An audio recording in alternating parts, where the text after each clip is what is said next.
Alors, la présentation que je vous fais porte sur ce fond qui fait un peu film en noir et blanc des années anciennes. Parler de l'emploi des âgés, ça tombe bien. Mais je voudrais dire tout de suite que si cette catégorie des travailleurs âgés a sans doute une pertinence, une existence sociale assez palpable, assez concrète, au travers de politiques sociales qui lui sont dédiées, au travers de négociations sociales qui portent sur ce thème, au travers d'un certain nombre d'indicateurs qui visent à le suivre, le fameux taux d'emploi des seniors, les comparaisons entre pays, etc. Scientifiquement, c'est vraiment pas avéré. Pour le moins, c'est une discussion. Est-ce qu'il y a une catégorie scientifiquement bien définissable des travailleurs âgés? Je reviendrai là-dessus en fin de parcours. Voilà, c'est pour le moins discutable. Et en tout cas, dans mon exposé et dans le cadre de ce colloque et de cet atelier, c'est beaucoup plus une approche processuelle de l'avancée en âge dans ses relations avec le travail qu'on va adopter. Il y a un accroissement du temps vécu et comment ça s'articule avec les caractéristiques du travail. Alors, pour les besoins de cet atelier avec cette thématique de l'identité de la reconnaissance, ce sur quoi je me centrerai beaucoup, comme vous allez le voir, c'est quand même la question de l'expérience. La question de l'expérience, là non plus, je ne donnerai pas une définition scientifique très carrée, mais on va dire en gros, pour fixer les idées, tout ce qui est les événements que l'on a vécus et les enseignements qu'on a pu éventuellement en tirer individuellement, collectivement, etc. Et ça, évidemment, par rapport aux travailleurs plutôt en deuxième partie de carrière, ça joue, en relation avec la caractéristique du travail, un rôle majeur. Alors, la durée de ces exposés nous contraint un peu à tenir des propos assez généraux, mais je voudrais tout de même ouvrir mon intervention par deux exemples très précis, évidemment sélectionnés de manière très arbitraire, de résultats d'études récentes menées dans notre propre réseau, l'un plutôt quantitatif et l'autre plutôt qualitatif, puisque dans notre propre équipe de recherche dédiée aux questions d'âge et de travail, on essaye de mêler ces deux niveaux d'analyse. Alors le premier, donc, très quanti, c'est un résultat d'une enquête récente, on est encore en train d'exploiter, statistique sur âge santé travail dans une grande entreprise. Résultat pas encore publié. Et là, je vous sors ce résultat qui analyse les facteurs explicatifs de douleurs ressenties dans le corps, douleurs articulaires souvent, qui gênent dans le travail, chez donc des salariés plutôt quadragénaires, quinquagénaires, et on fait une analyse statistique par une modélisation technique que je ne vous infligerai pas les détails, pour chercher dans le travail un certain nombre de facteurs liés qu'on va poser comme explicatifs.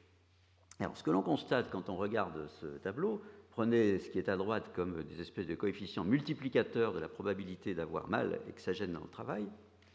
Ce que l'on constate, c'est que, bien entendu, la charge physique passée et aussi actuelle, il y a des traces du travail, joue un rôle, c'est-à-dire que le fait d'avoir une charge physique importante ou de l'avoir eu multiplie par plus de 3 ou plus de 2 la probabilité d'avoir mal et que ça gêne dans le travail, mais que, et là je pense qu'on est en plein dans la thématique de cet atelier, le fait d'avoir ou non un travail qui permet d'apprendre, le fait d'avoir ou non un travail dont on considère qu'il offre les moyens pour avoir un résultat de qualité, joue aussi un rôle, et un rôle pas du tout négligeable, et vous pouvez éventuellement, ceux d'entre vous qui êtes familiers avec ce qu'on appelle la régression logistique, déduire qu'on peut multiplier des coefficients entre eux et se rendre compte qu'on arrive presque à la même ampleur d'effet que le rôle joué par ailleurs et non négligeable de la charge physique. Une personne qui considère qu'elle n'a pas du tout un travail qui permet d'apprendre, qu'elle n'a pas du tout les moyens pour faire un travail de qualité, à 2,2 fois 1,7, on est pratiquement dans l'ordre de grandeur de la charge physique très élevée. Donc vous voyez qu'il y a, dans un champ de bien-être parfaitement physique, souvent posé à propos des travailleurs vieillissants, qui peuvent être usés, qui peuvent avoir du mal à faire un certain nombre de tâches, des facteurs explicatifs et donc des facteurs pour la réflexion dans la recherche et pour l'action, qui se situent du côté du métier, si vous voulez, de la reconnaissance, de l'expérience, dans une espèce de dynamique comme ça. Est-ce que tout ça progresse encore et est-ce que je continue à régénérer des moyens de faire du bon travail? Est-ce que je continue d'apprendre dans mon travail? Alors, vraiment tout autre contexte, une recherche menée par une équipe d'ergonomes québécois, Esther Cloutier et collègues, sur le travail des aides-soignantes à domicile, qui sont des personnes qui sont elles-mêmes quinquagénaires, qui sont plutôt dans les dernières années de leur vie professionnelle et qui soignent des vieilles dames de 80-90 ans. Chez elles, vous savez que c'est un travail extrêmement dur parce que les lieux de vie des personnes ne sont pas des lieux de travail et donc ne sont pas aménagés très bien pour. En plus, il y a des contraintes de temps extrêmement strictes et en même temps, il faut ménager des contacts humains de qualité à l'intérieur de ce travail-là. Et ce dont on se rend compte, c'est que ces aides-soignantes expérimentées s'évadent assez largement du travail tel qu'il leur est prescrit, en puisant dans les ressources de leur expérience des stratégies extrêmement fines visant à gérer les contraintes de travail, à faire très bien son travail sans se nuire à soi-même. Et dans cette liste que je n'ai pas le temps de développer en détail, je vous prends juste un point qui, anecdotiquement, se commente assez bien, choisir le moment des conversations personnelles. Quand on est une aide-soignante auprès d'une personne âgée, en principe, on converse en temps masqué. On fait la conversation en temps masqué. Au moment où on soigne la personne, on lui fait quelques soins corporels, on lui donne la douche, on la coiffe, etc. Et là, on discute. Or, parfois, ces aides-soignantes, en début de visite chez une vieille dame, commencent par s'asseoir, un petit guéridon, un verre d'eau, à table de la cuisine, un petit café, etc. Et prennent 10 minutes comme ça. Alors, à la sortie, Esther Cloutier et ses collègues sont amenés à interroger. Tiens, vous avez une sympathie particulière pour cette personne, vous avez fait comme ça, c'est parce que vous faites d'habitude. Non, c'est pas ça. Enfin, oui, sympathie, pourquoi pas. Mais c'est pas ça. C'est que cette personne a un début d'Alzheimer, un début de démence sénile, etc. Et ces quelques minutes du début, c'est ce qui va créer un climat de confiance que j'ai appris comme une nécessité qu'il s'agit de générer avec cette vieille dame. Et derrière, le travail sera beaucoup plus facile. Je me fatiguerai moins et je regagnerai bien au-delà le temps, entre guillemets, perdu au début. Voilà le genre, et admettez qu'il y en a des centaines d'autres, on peut vous renvoyer aux divers écrits en psycho du travail, en ergonomie sur le sujet, le genre de savoir-faire extrêmement fin, en l'occurrence dans une relation de service, qui peut se déployer, se construire grâce à l'expérience. Alors, le modèle un petit peu plus général qu'il y a derrière tout ça, il est assez simple à présenter là, c'est l'idée que, en avançant en âge, il y a un certain nombre de déclins fonctionnels qui peuvent survenir. Ils sont très variables selon les personnes. Ils peuvent être induits par le travail. Il y a des traces du travail passé, je l'ai évoqué dans le graphique statistique du début, peuvent être révélées aussi par le travail. Certaines petites déficiences qu'on a ne se révèlent que si le travail est particulièrement exigeant. Et en face, c'est donc sur ça que j'insiste aujourd'hui, que nous insistons d'ailleurs tout le temps dans notre propre équipe, il y a la construction d'une expérience avec des compétences sur la tâche actuelle ou éventuellement des tâches précédentes dont les caractéristiques vont me servir pour celle-ci. Il y a des compétences sur soi-même. Je sais, en principe, de mieux en mieux, je suis de plus en plus attentif à ce qui me fait mal, ce qui me fatigue, ce que je réussis, ce que je rate, etc.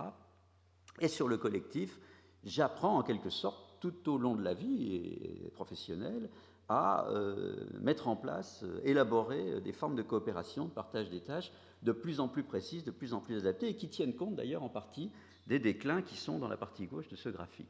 C'est donc toutes ces stratégies dans le travail qu'il est intéressant de comprendre, et ce sont des pistes de recherche très fructueuses, et il est intéressant de comprendre dans quelles conditions elles sont réalisables, donc d'interroger les milieux de travail de ce point de vue, dans quelle mesure elles sont efficientes, c'est-à-dire est-ce qu'elles obtiennent un bon résultat, et au passage, qu'est-ce qu'un bon résultat? À quoi reconnaît-on que telle ou telle personne est performante? Est-ce que la manière dont on apprécie sa performance rend justice aux ressources de l'expérience? Est-ce qu'elles sont transférables? Là, il y a de vastes pôles avec toute une série de champs de la didactique professionnelle. Est-ce que ça peut s'apprendre? Est-ce qu'il y a transmission des savoirs professionnels, etc. Est-ce qu'on peut transporter un certain nombre de ces compétences-là d'une situation de travail à une autre? Et pour toutes ces raisons-là, on est en plein dans le thème donc, de l'atelier. Est-ce qu'elles sont reconnues? Dans quelles conditions elles le sont? Ou dans quelles situations elles sont niées? Alors, ce qui se passe maintenant, c'est que tout ça, ce modèle un peu simplifié, est évidemment à la rencontre, voire télescopé, d'évolution du travail dont il a été question dans divers exposés depuis le début de ce colloque. Résumons-les, ces évolutions du travail, en s'interrogeant sur la question de savoir si ça crée un milieu de travail accueillant ou non pour les âgés, compte tenu de ce modèle incorporant les ressources de l'expérience.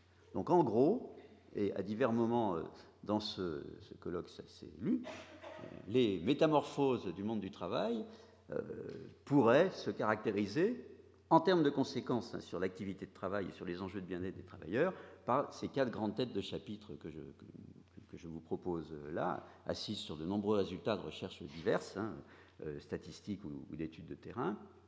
Une métamorphose qui n'en est pas une. Les contraintes et les sollicitations physiques fortes se maintiennent, contrairement à ce que l'on dit parfois, pour plein de raisons que l'on pourrait développer, mais ce n'est pas le lieu. Et puis, il y a, comme dirait Philippe Askenazi, qui s'exprimait hier, il y a ce modèle du productivisme réactif, avec cette idée qu'il faut produire beaucoup et en même temps s'adapter à un contexte très changeant, qui se traduit par de moins en moins d'horaires stables, de plus en plus de formes cumulées diverses de pression temporelle dans les situations de travail, et l'idée plus générale, beaucoup développée par Boltanski et Chiapello dans le Nouvel Esprit du capitalisme en 1995, que la bonne entreprise est celle où tout change tout le temps. Et une entreprise stable, c'est pas très bon signe. Un contexte de travail stable, c'est pas très bon signe pour la performance. Alors résumons, toujours de manière très condensée, pourquoi chacune de ces dimensions pose des problèmes aux âgés. Les contraintes physiques qui persistent. Alors je passe très vite, il y a tout un champ de ergonomie, épidémiologie professionnelle qu'il faut continuer, c'est-à-dire auquel il ne faut pas renoncer. Et c'est un problème pour la recherche en France parce qu'une partie de ces disciplines-là, la physiologie du travail par exemple, sont en recul et c'est très inquiétant et regrettable. Bon. Donc il y a continué à travailler sur les facteurs d'usure à long terme, y compris post-professionnels. Il y a besoin aussi, c'est un champ plutôt de ce qu'on appelle de démographie du travail, de réexaminer toute une série de mécanismes de sélection qui font qu'il y a une affectation différentielle des jeunes et des âgés aux diverses contraintes. Il y a besoin de vérifier si ça a des effets protecteurs ou non, si ça accumule un certain nombre de contraintes sur les jeunes, si ça va pouvoir continuer, si ça ne va pas provoquer des facteurs d'exclusion. Je passe volontiers très vite sur ces points majeurs. Ils sont, et ils continuent d'être, et c'est heureux, bien balisés par des recherches. Et puis, il y a un volet un peu plus récent et qui a besoin de croître et d'embellir, qui est l'idée que le rôle de l'expérience est majeur dans la préservation de la santé, notamment chez les âgés, et qu'il y a besoin de créer des conditions, mais lesquelles, pour que ce rôle de l'expérience et ce rôle de préservation puissent être maintenus. Deuxième aspect, les horaires de plus en plus chahutés, bousculés, bizarres, etc., des périodes scindées, du travail de nuit, etc. Alors là, pareil, il y a tout un champ de connaissances que je rappelle, mais qui sont des choses pas mal connues, pas mal investies par la littérature internationale, en chronobiologie, etc. Les troubles de santé, les perturbations de la vie familiale, est-ce que ça s'accumule au fil de l'âge, etc., etc. Quels peuvent être les aspects bénéfiques des pauses, notamment des siestes nocturnes, qui sont un thème de recherche très, très précis, qui se développe notamment au Japon et qui est très, très important et intéressant à approfondir. Et également les conséquences des caractéristiques du travail à tel ou tel moment de la journée. Mais là encore, un rendez-vous majeur est peut-être de développer des recherches sur le rôle de l'expérience, et notamment l'expérience d'un horaire. Je sais les caractéristiques d'une tâche, je sais mes propres caractéristiques à telle ou telle heure du travail et de la nuit, et en fonction de ce que je sais, du savoir que j'arrive ou non à accumuler là-dessus, je peux ou je ne peux pas gérer plus ou moins bien les caractéristiques du travail à ce moment-là de la période circadienne du jour ou de la nuit. Les facteurs de pression temporelle. Caractérisons très vite le rôle qu'elles peuvent avoir en termes de télescopage des ressources de l'expérience. Alors, vous avez déjà vu dans ce colloque présenter les grandes catégories de contraintes de rythme de travail. On les modélise parfois de manière simplifiée en contraintes industrielles avec des normes, des délais de production de ces carrés, et les contraintes marchandes qui, de plus en plus, Michel Lallemand le rappelait, s'adapter au client devient une caractéristique de plus en plus fondamentale. Quand les deux catégories sont faibles, il y a toute une série de ressources qui sont déployées grâce à l'expérience, des ressources pour anticiper, vérifier, se concerter, apprendre, etc. Dès que se durcit l'une d'elles, si se durcissent les contraintes industrielles, il y a quand même des stratégies fondées sur la stabilité de l'univers industriel, relative. Quand se durcissent les contraintes marchandes, il y a des stratégies fondées sur l'existence, pensez aux vendeurs, aux guichetiers, où il y a des temps forts et des temps creux. Mais quand les deux se cumulent, là, on a une restriction de toutes les ressources possibles de l'appel à l'expérience, parce qu'on n'a ni la prévisibilité, puisqu'il y a sans arrêt des imprévus, on s'adapte à la demande, ni les temps creux, parce qu'un cadrage industriel de plus en plus précis des tâches, à l'hôpital, dans les transports, dans les services, dans les banques, etc., fait qu'il n'y a plus de temps creux. Alors tout ça a des enjeux pour le travail des vieillissants, pose des problèmes à la fois en réclamant la mise en œuvre de l'expérience et en la compromettant, en entrant en conflit avec des enjeux de richesse du travail, c'est-à-dire que si je veux m'abstraire d'être au front, ça rejoint ce que tu disais sur le surinvestissement, je vais peut-être me retrouver avec un travail moins qualifié, et bien entendu, des enjeux du fait que sous pression temporelle, les transmissions de savoir entre générations deviennent beaucoup plus délicates. Ni les anciens, ni les jeunes, en quelque sorte, n'ont le temps. Tout le monde est pressé, personne ne se parle, et les savoirs ne circulent plus. Alors, dernier point, celui du modèle de la mobilité dont je parlais, le fait que la bonne entreprise, c'est celle qui bouge. Comme disait le bouquin de Rosabeth Moss-Kanter, il faut apprendre aux géants à danser. Nouveau mythe, sans doute, des modèles d'entreprise. Alors là, on dit toujours que les âgés sont particulièrement en difficulté. Oui et non. Il s'agirait d'évaluer de manière très précise où sont les facteurs éprouvants en période de changement, notamment pour des personnels expérimentés. C'est une piste de recherche, déjà amorcée, mais on peut en trouver d'autres. Comment préserver la cohérence des parcours? Peut-on changer sans tout casser dans son propre parcours, sans devoir brûler toute une série d'acquis précédents? Comment préserver la confiance des collectifs, c'est-à-dire comment on peut garder des interrelations, des pratiques réflexives communes alors que l'entreprise ne cesse de changer? C'est un enjeu majeur pour les expérimentés.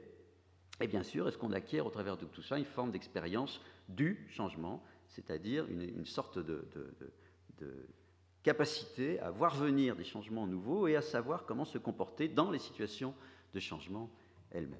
Alors, avec tout ça, je me suis franchement éloigné d'une idée de seuil de travailleurs âgés et je me suis franchement éloigné, apparemment, du débat social de tout de suite, qui est, et avec tout ça, à quel âge on arrête? Et je terminerai vraiment là-dessus.